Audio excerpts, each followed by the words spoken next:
behave like that on Mars? No,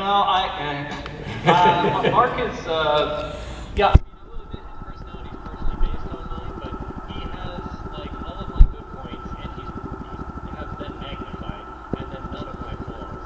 But realistically, I don't think I can handle the stress of that situation. I'd probably just break down. I'm not a brave person, I just write about that. Very good. Okay.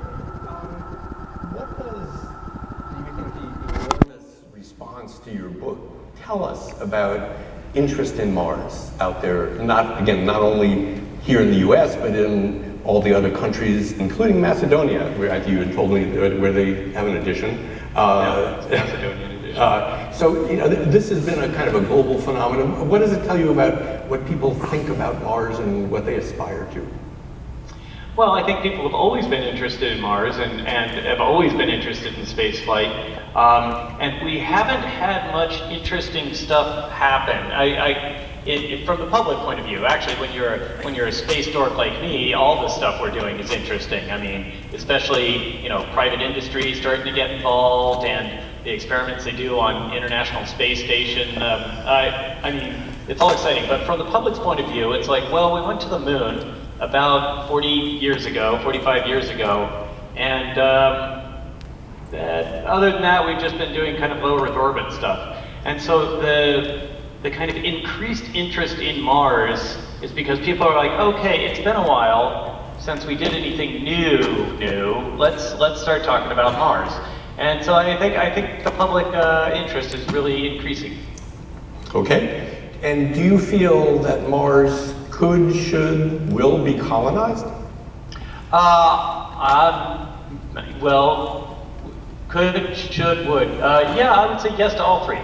One of my big things is I like the idea of having humanity somewhere other than Earth. By that I don't mean get rid of the ones on Earth. I mean, we should have a backup. Because to quote Arthur C. Clarke, Earth is too delicate a basket to hold all of humanity's eggs in. Or I probably misquoted him, but something along those lines.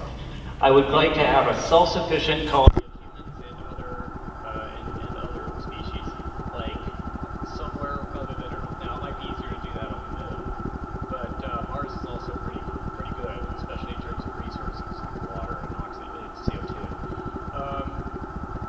But don't take this to be, a lot of people have this attitude of saying like Earth is to ruin our environment, our only hope is to go to another planet. I don't buy into that. I think we can make Earth a perfectly wonderful place to live. I'm a 25-year veteran software engineer, and I think it's important to back things up. Bravo. Fair enough.